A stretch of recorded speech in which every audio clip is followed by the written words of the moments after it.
Erik is a lifelong Connecticut resident, and his deep connection to the community is one of the reasons that we're particularly excited to have him kick off this event. And speaking of which, another inspiring community member, Oni, will be leading the Q&A session after this and recording a podcast so you guys can listen to it again or circulate it amongst your communities. Prior to founding ConnCAT, Erik served as the Connecticut Executive Director of the National Youth Development Organization, LEAP, which stands for Leadership, Education, and Athletics in Partnership. He served as Director of Vocational Training at the U.S. Department of Labor's New Haven Jobs Corps Center, and he currently serves on numerous boards of local organizations and is co-president of the New Haven Citywide Parent-Teacher Organization. So as you can tell, I did some snooping, and I hope I won't embarrass you if I share a quick quote.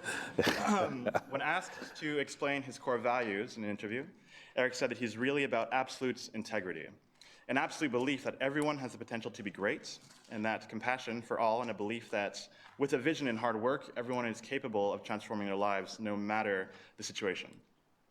He approaches the issues he works on with the question in mind: how can I use my blessings to help, to benefit others? Which I think is a question that all of us, especially at Yale, can benefit from by keeping in mind. So please join me in welcoming Erik Clemmons. Right. So thanks, Nicola. Thank you, Cass and Oni, for having me. This is quite a blessing to be here in front of you, even in the midst of our snow, our first day of snow. What I want to do is first talk about who I am and how I got to where I am, and then talk about what I do and why I do it. As Nicola said, I'm a guy who grew up in Norwalk, Connecticut, which is 30 minutes south of here, and grew up really, really poor. And I want to start my discussion at the age of 12, where I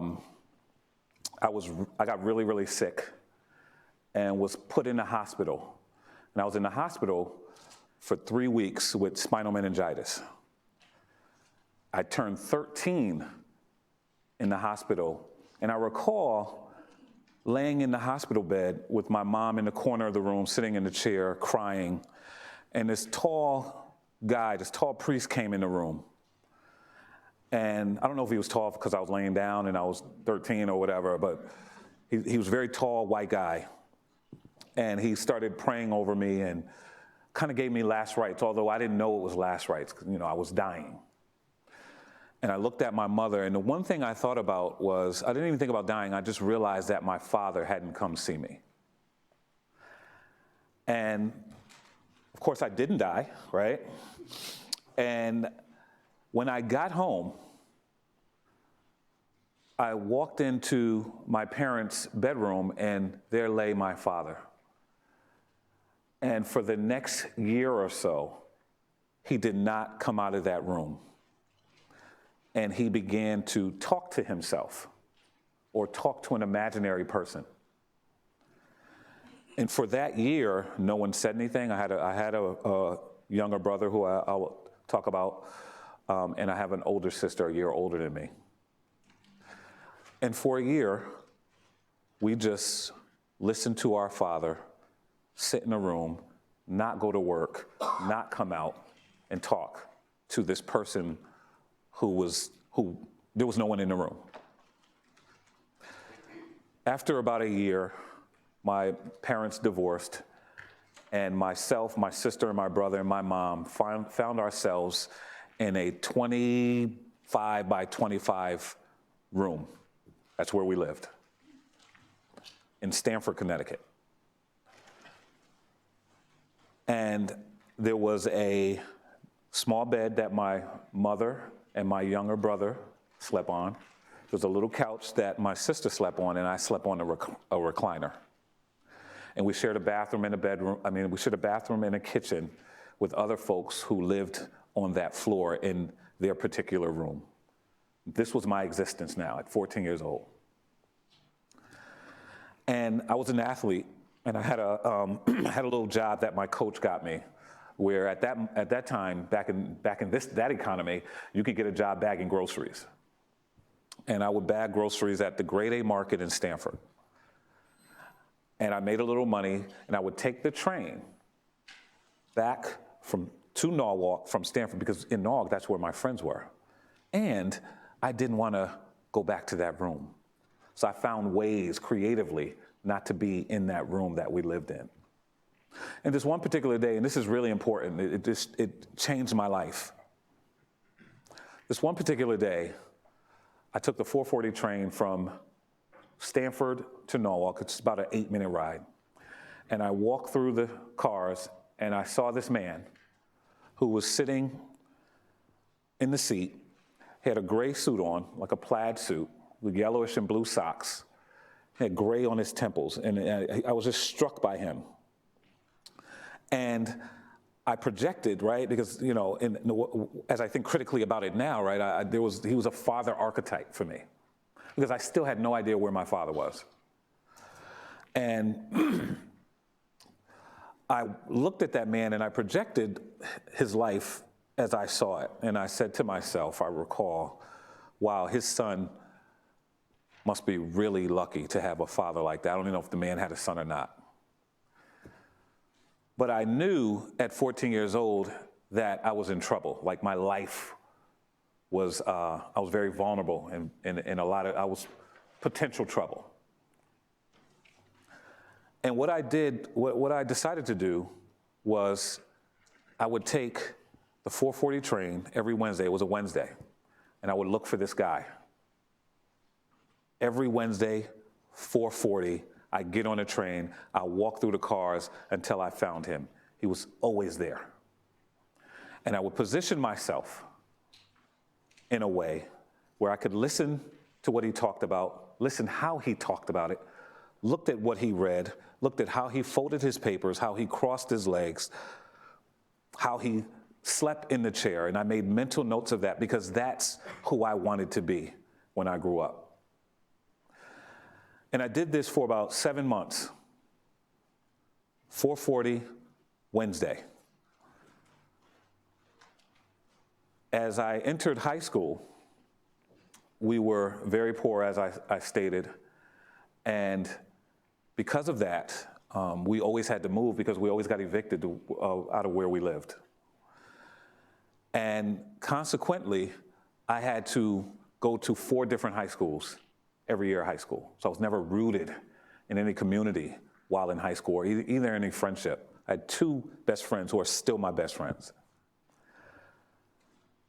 And so I found my senior year in high school having to live with my math teacher and her husband.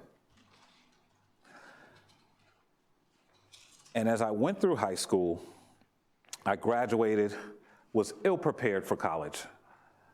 I was smart because I read a lot and I observed a lot and I cared about academics, but because of my situation and my conditions, they held sway over any type of academic achievement that I would even want to prosper in.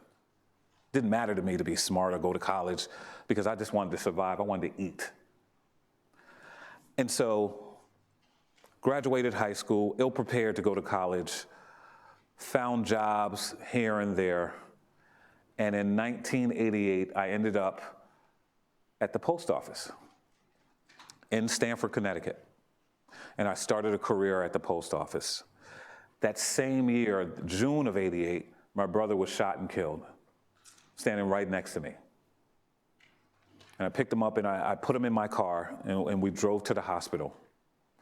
Another pivotal moment. Bless you. And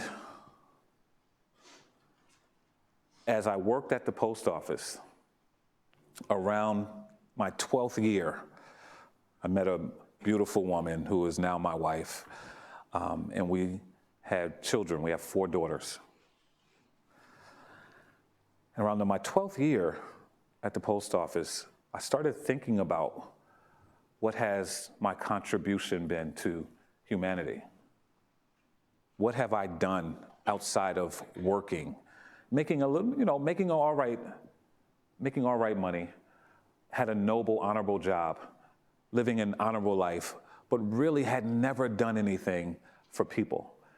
And I always wanted to do something to make my daughters proud of me. That was really important to me. And so I went to school.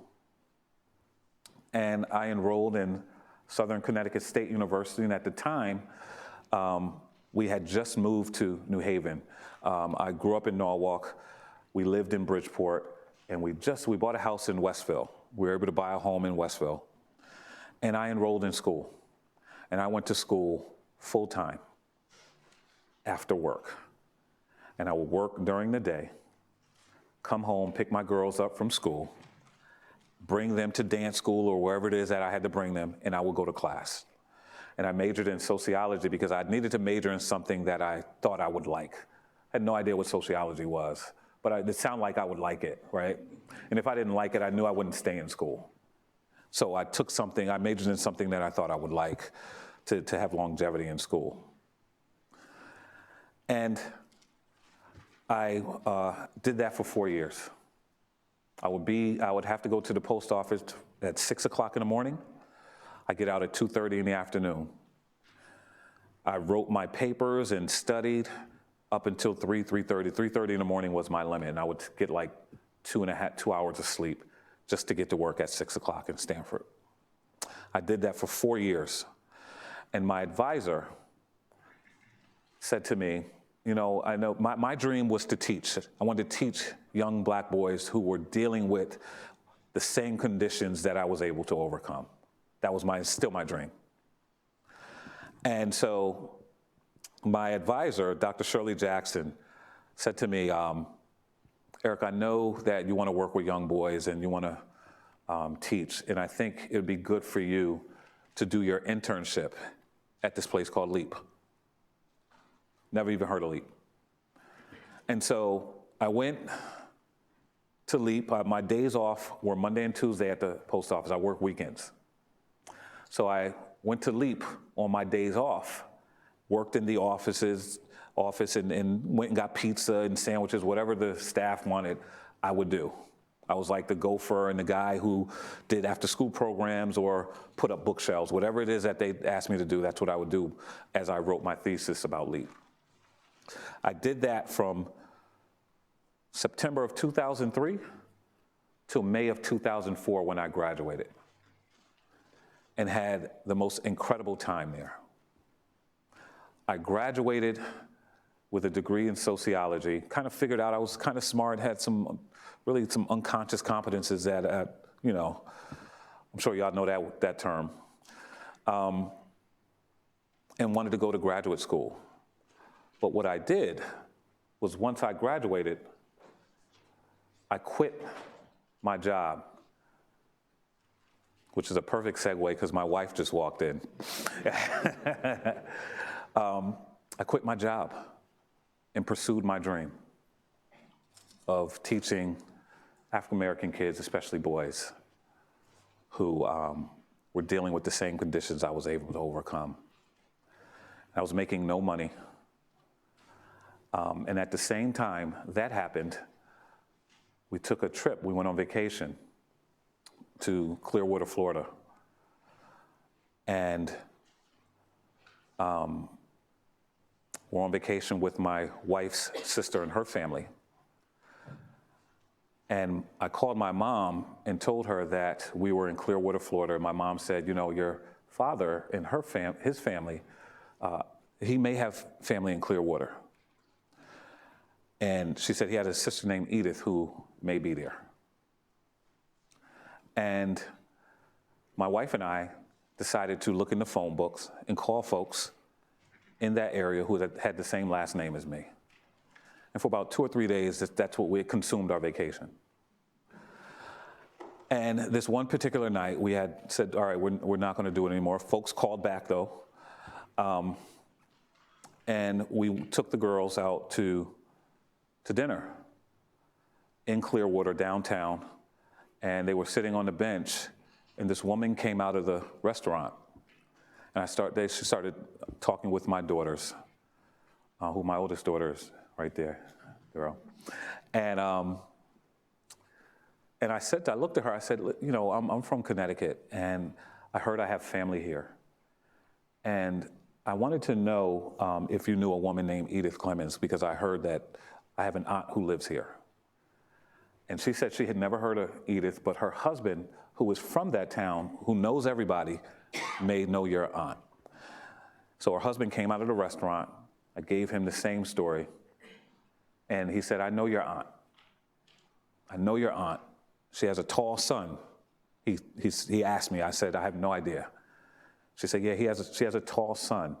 So I gave him my number and my hotel room number. And he said, I'm going to take it to her house when I leave here. My Aunt Edith called me in 20 minutes while we were eating. The next day, we were headed to Busch Gardens, and we went and visited her. She's a security guard at the courthouse downtown in Clearwater. And I met her for the first time that morning. We went off to Busch Gardens. She said she was going to call me to give me directions to her house. She did that.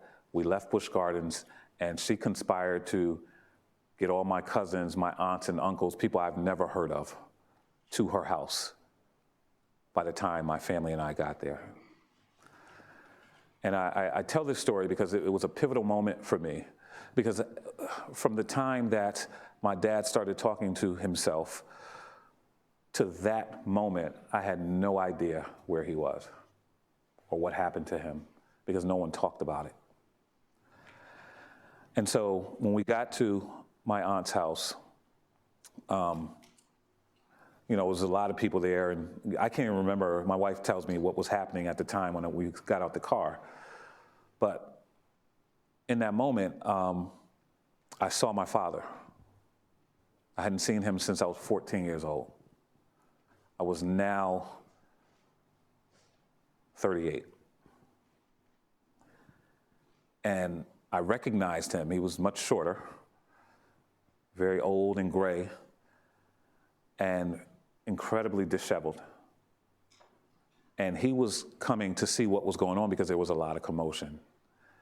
And he came to the front of the house. I saw him come out from the back of the house. And it was almost like people parted so he and I could have our moment. And he looked at me and didn't recognize me. It wasn't until maybe 25 seconds later, I turned to the side and he recognized my profile. And he hugged me and picked me up, and my dad never hugged me. He and I found time to go into a room to talk. At this time, his life had been reduced to being homeless and picking up bottles and cans around town, and was diagnosed with paranoid schizophrenia. But it was a pivotal moment for me because it was a moment that I could forgive him for not being in my life the way I felt he should or wanted him to be. After that moment, I came back and this is a true story, went to a golf tournament. I had quit my job, went to a golf tournament, sat next to a guy who was on the board of LEAP. And he asked me, what was your affiliation with LEAP? I told him I did an internship there. I was a postal worker who had a dream of teaching kids. And he said, well, we have no black people on our board at LEAP, and your story is great. You should be on our board. I had no idea what a board of directors was. And so I got a call about a month later. They were vetting me for the board of LEAP. And I love LEAP so much, my experience there, I always wanted to stay in touch with it. So I served on the board, my first board of directors position. I served on the board of LEAP for 3 years. We were then looking for someone to run the organization. The board asked me to now run the organization that I once was an intern in. I said yes, ran the organization based on the way I grew up, right? I had no idea how to run an organization, but I knew the symptoms of the folks who needed and what they needed and why they needed it, the kids and the families. And so I created programs and culture around what I experienced growing up. That was a success, it's a good move. This idea of ConnCAT came to New Haven through the Community Foundation and this man, Bill Strickland, who some of you may know, to me, probably the preeminent social entrepreneur in this country. And they were seeding this idea. At the same time Bill came to town, this man named Carlton Highsmith had retired. He had 4 companies, was the largest minority-owned business on the East Coast in special packaging. And he was looking for something to do as well. He himself, Bill Strickland, Will Ginsburg, who runs the Community Foundation, got together, heard about the work I was doing at LEAP, got a call from Bill Strickland, and they wanted to meet with me. We met for 3 hours, Bill Strickland and Carlton Highsmith and myself. We never talked about ConnCAT. We talked about what would you do to save the world. And so for 3 hours, that's what I talked about. Had no idea it was an interview, but that's what it was. Got a call back a month later from Pittsburgh. Bill Strickland said they really like me and would I be interested in building and running ConnCAT.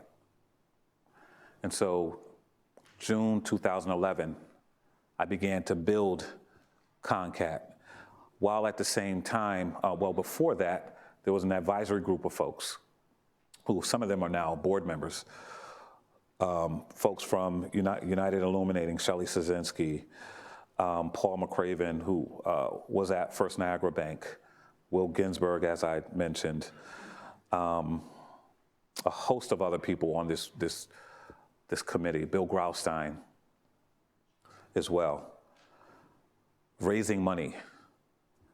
And what we did, they raised $3 million to seed this idea. I started building ConnCAT, again, having no idea what I was doing.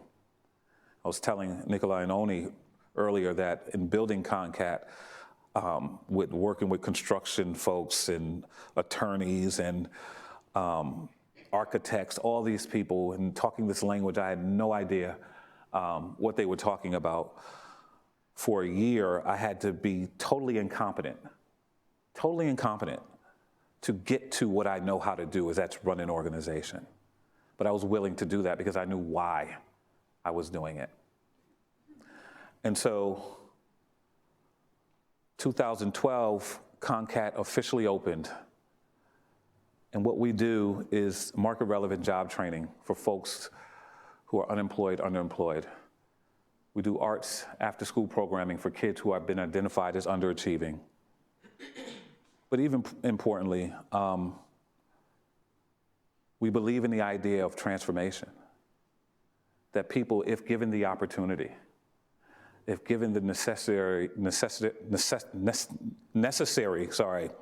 given the necessary elements in life, that they can turn their lives around.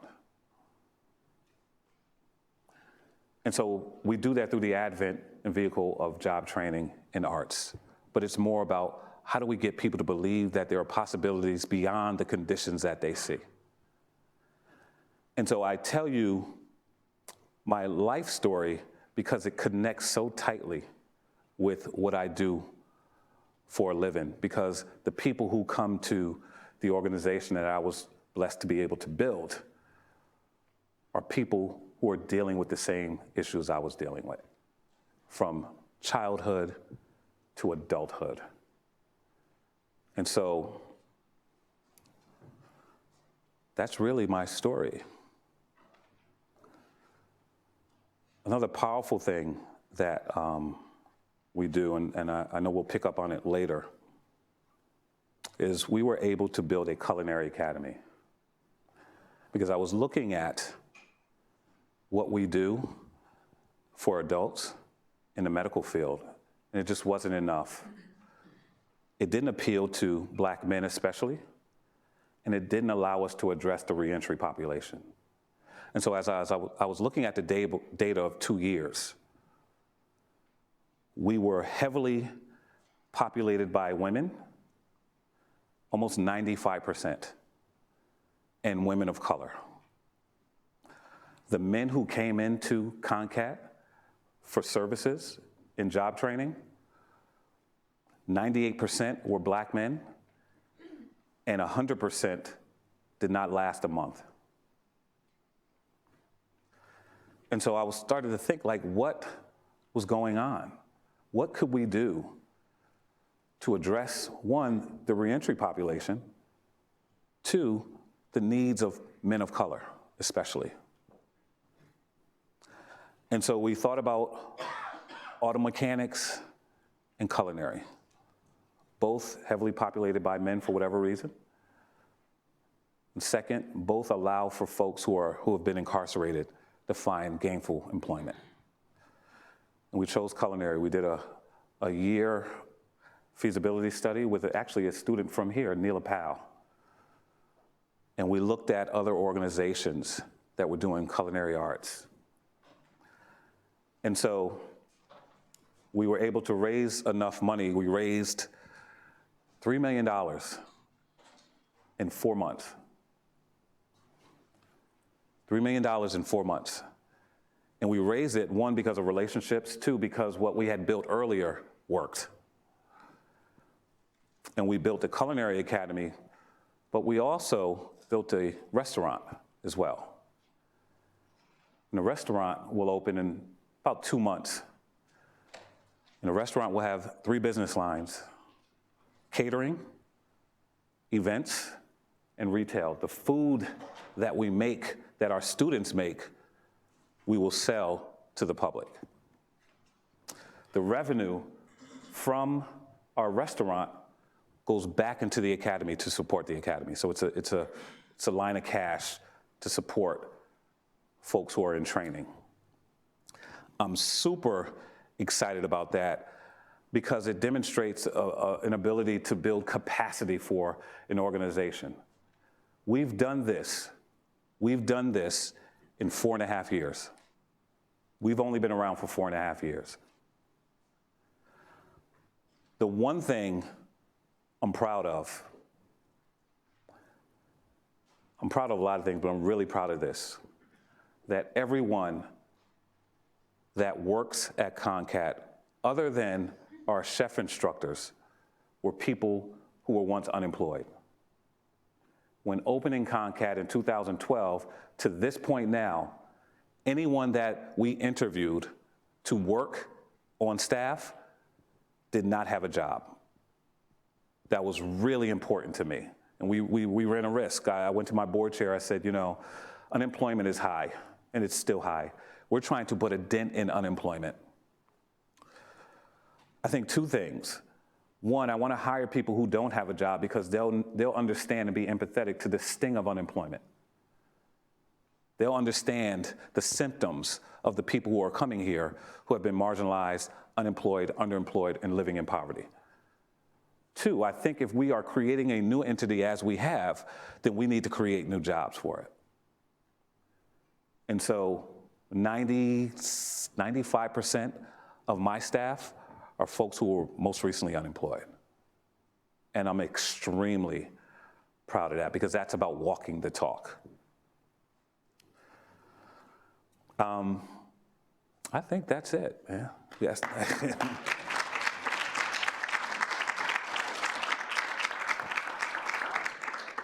Take a seat. Mm-hmm.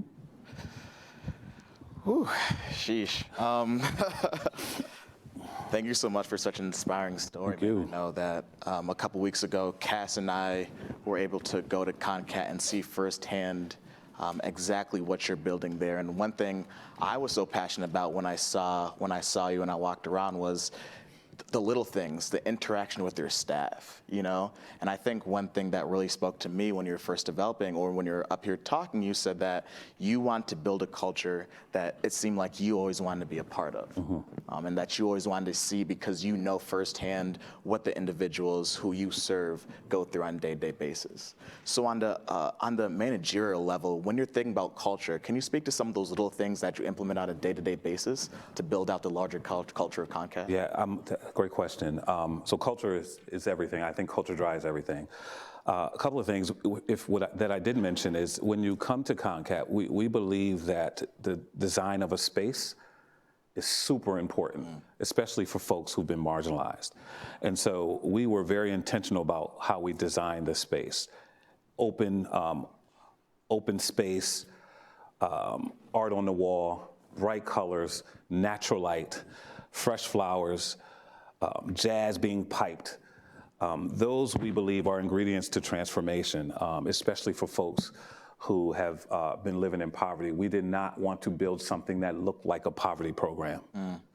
We wanted to have what we're doing. We wanted the help to look different from the suffering.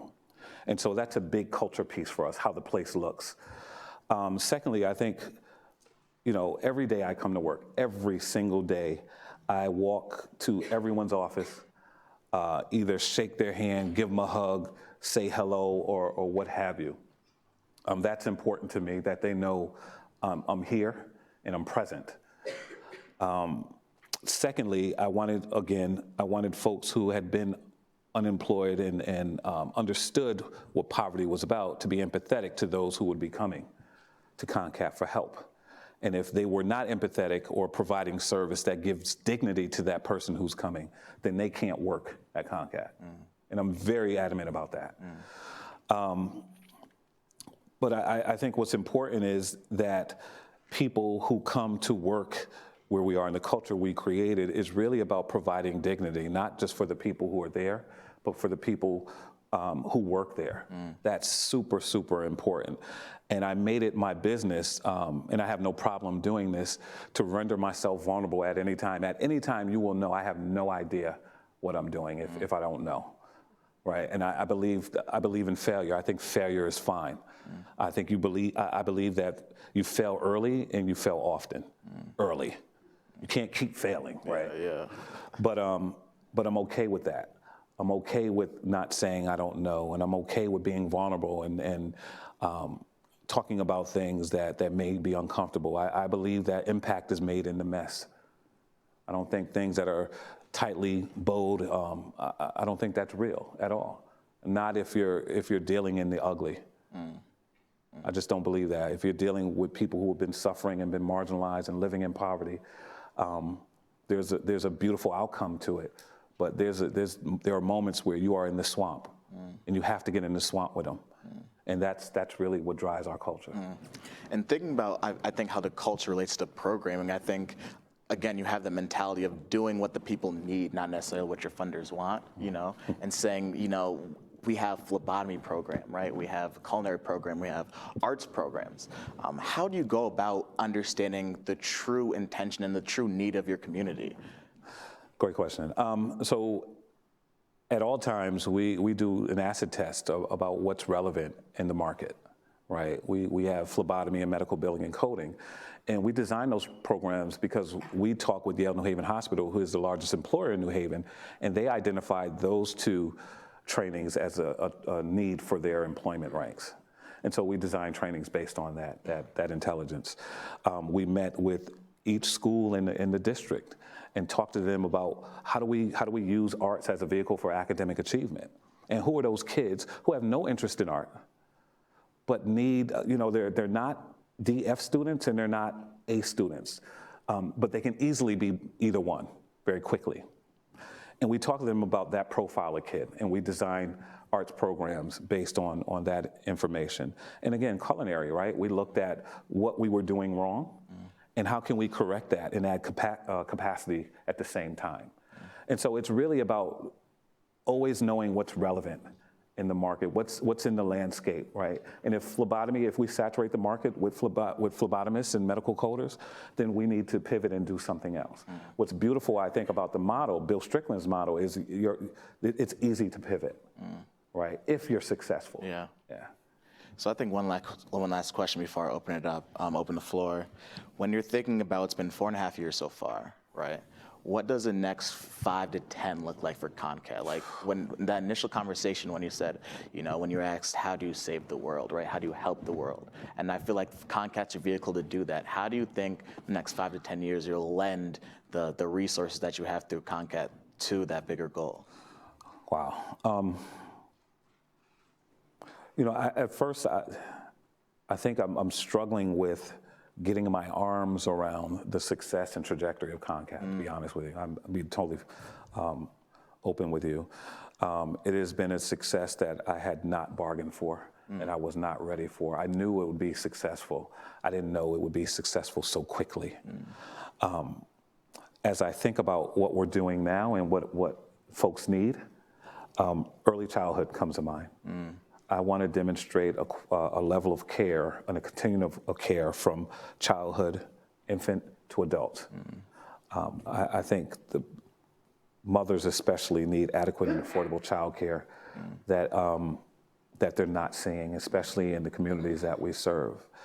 I think scaling the model, whether in another place in New Haven or another city in Connecticut, is needed. I know we can scale the model. I don't know how to scale the people. And I think the people come to ConnCAT, who work at ConnCAT, as I said, believe that anything is possible. Yeah. I don't know if we can scale that gravitas, that level of nurture and care and love and hope. So in the next 5 years, it's about how do we scale the ConnCAT model, but also how do we identify leaders? I was talking to Nikolai earlier this morning. I'm really focused on how do we scale leadership, especially Black leadership, which I think, in my opinion, there's a dearth of Black leadership, especially male leadership in New Haven. What do we do about that? And I want to be a repository, an institution that does something about that. That's really important to me. That's amazing. Yeah. Do you have any questions from the audience? Yeah. I listened to a speaker yesterday who talked about dignity and dependence being inversely related. That it's very difficult to have dignity when you're dependent. And so, with that kind of framework in mind, I'm curious, as you work with people to get them on a path towards independence and towards dignity, what are the needs that ConnCAT is unable to meet? Like, what are the gaps? What else is required? Like, what are the most important factors on that path that your organization is unable to deliver? And is there anything you do through partnerships or any other means that helps you to fill those gaps? Great question. What I didn't say is, in our adult training programs, all students have to do financial literacy classes, and they have to be proficient in our financial literacy classes. All adult students go through a personality assessment, and based on that personality assessment, we have a career pathways manager who works with them according to their personality traits. Because we can train folks to get a job, but keeping the job is the key, right? And the behaviors that don't allow you to keep a job, we need to identify and eradicate if we can. At any moment, one of our adult students can get a call that their lights are out, or the car is not working, or what have you, and that turns their world upside down. Something that we would think or assume is so fundamental is traumatic for them.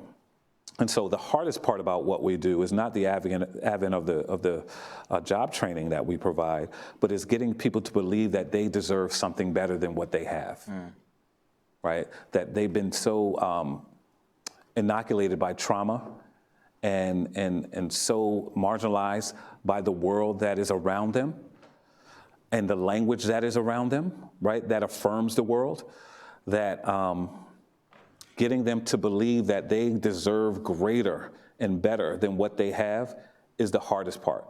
Getting them to believe that this beautiful building was built for you, with you in mind, right? And that you can come through here whenever you want, and it will not be locked up and you will not be turned away. It takes us about 2.5 months for people to believe that this is for them. And so there's a psychic pain that we have to address, that we don't have the capacity to address all the time. And so we do partner with other organizations in and around New Haven to address the needs of our folks, because we just don't have the capacity to do it. Other questions? Yeah. When you think of the employers that you're working with, go through your training, then go to work for, what are some of the traits in terms of culture, in terms of program, that would make an employer an ideal employer for labor? Great question. So right now I'm working with, is this being live streamed? Yeah. Okay, all right. I'm working with Yale Dining, And I'm working with Yale University right now to create a pathway for our culinary students to work at Yale Dining, hopefully. One thing the narrative has been, and I'm incredibly adamant about this, is that we are not going to train folks who have been in a training, a really rigorous training, high-level training for a year, and have them work in a place where they're not treated with dignity or respect or given a job that denotes dignity or respect, right? They're not going to train to be chefs and become dishwashers at Yale just because it's Yale. And so we try and work with Yale New Haven Hospital has been great. Yale University and dining has been really great to have that conversation with.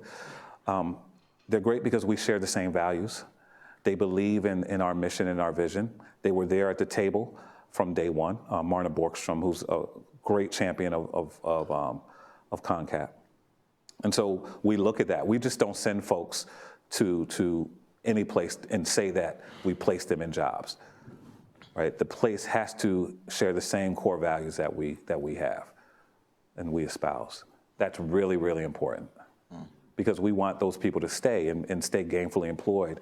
And actually, we stay with every adult student for a year and a half after they graduate. Yeah. It's a great question. Yeah. Questions? Sustainability and scalability being two of your major aspects of growing your operation. How do you get the word out? How do you actually promote ConnCAT in the New Haven and surrounding community? It's a great question. At first I didn't know how to do that. I just had my head down, working, building the organization, and trying to galvanize do enough work and galvanize enough data to be able to make the case, right? I can go out and speak it, but how do I make the case in a more technical way, in a more quantitative way? I am just at the point now where I can do these types of things, right? Come and share my story, but also share the ConnCAT story. And I just started doing that now. The word is out in terms of our program at the program level. We're at wait lists for all our programs, including our summer program. We have a 2-month summer program where we have about 80 kids now who come for 2 months and study the Harlem Renaissance. And we actually take them to Harlem and they visit the places that they've been studying for the last 2 months, or for those 2 months. So I think we're at the place now where the word is out, where I'm kind of on tour trying to affirm that word and give a face to what is happening. So that's where we are now, right? But it took us about 3.5 years. And we have a product now that I think is solid enough for me to go to market with. Yeah. This kind of relates to his question, but you talked to us about having to raise capital. And so 2 questions on that. Is that mostly from inside Connecticut? And then secondly, what message and methods do you use when you're talking to institutions or individuals about the need for capital, and really convincing them to support the project? Great question. So I'm a firm believer that relationships drive everything. I think relationships are the greatest accelerator for things. I also believe that funders fund people, they don't fund programs. There are many programs or organizations, institutions that are doing the same programs we are doing. All right, but there aren't the same people who are working in those institutions. And so we've been lucky enough to have an incredible board of directors who really go out and tell the story. I have an incredible board chair who really is a huge mentor to me, very successful businessman, as I alluded to. And I'm able to create and sustain the relationships that allow us to tell the story, but also for funders to not only commit, but to recommit multi-years and millions of dollars. We've been very, very fortunate for that. And I really believe that the relationships drives our funding, not just the work that we do. Yeah. Right up here. It sounds like the man on the train that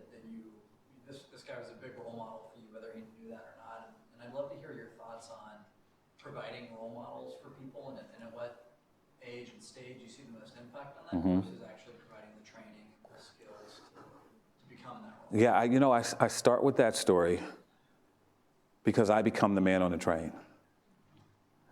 And so role models are huge to me. And I start the story with me being sick, right? Because I was sick and my father was sick at the same time. And I know I needed something. I needed an archetype. I didn't think critically about it. But I needed something to lean on. I needed to see something. And so role models are huge.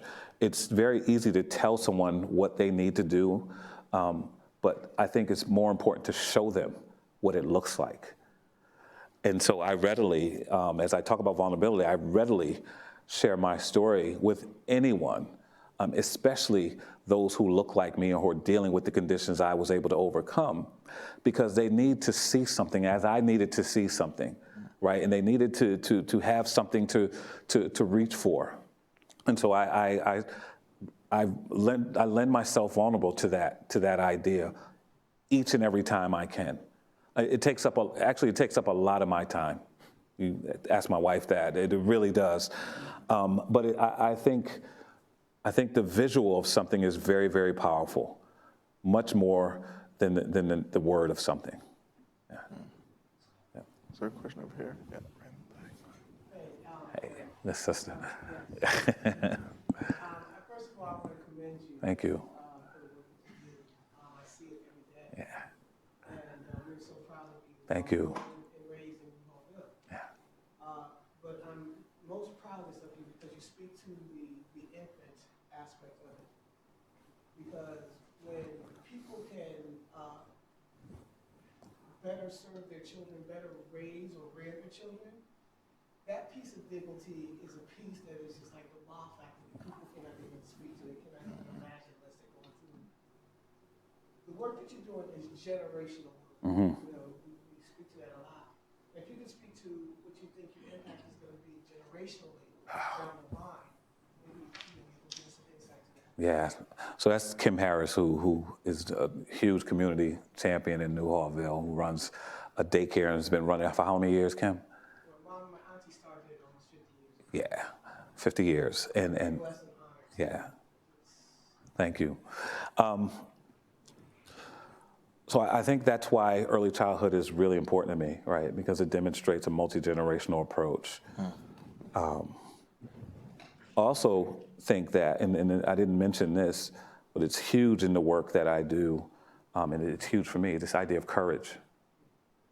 This idea of courage, I think courage is the thing that when you talk to somebody and they think something happened to them, courage turns it around and it allows them to see what can happen for them. And so in that string of years and of people, there has to be an intentional courage to, one, be better than you thought you could ever be, right? And you do that, right? I do what I do, and I'll speak for my wife. She does what she does. We do what we do to make a quality of life better for our children. And then with the hope that they will do that for their children. But that takes a lot of courage. It takes a lot of courage to be vulnerable. And it takes a lot of courage to take risks and be entrepreneurial. And that's what we're not seeing. So how do we inject courage and that entrepreneurial spirit in the minds and hearts of the people who need to see that, right? So their generations can see that. That, I think, is what's missing. The fact that you have been there, your family has been there for 50 years, right? And it's not about getting rich, right? It's about advancing the next generation past you. That takes a lot of courage. And it takes the courage to say, I'm not leaving here, I'm staying. And so that's important to me. And that's what I think we're not seeing. I really believe, I think there's a huge propensity to get co-opted, right? And the courage to stay is just as needed as the courage to do something. I'm glad to speak to that. Yes. Because it's so important as we make it. The big thing that we might hear in our community is I'm going to make it to get out. Mm-hmm. And I'm not going to make it to build up. Mm-hmm. You know, and that's vital. Yeah. Well, and I know there are more questions.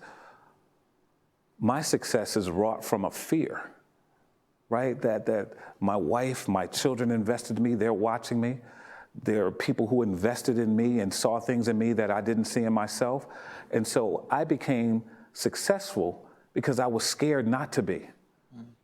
It wasn't to be, I didn't do all this to be successful. I did this, James Baldwin talks about he's not a spokesperson.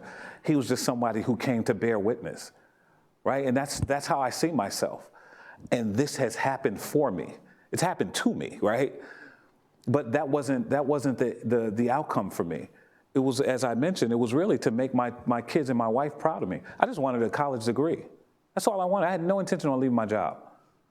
But things happened for me, and I was courageous enough to see the opportunity and seize it. And so success is a consequence for me.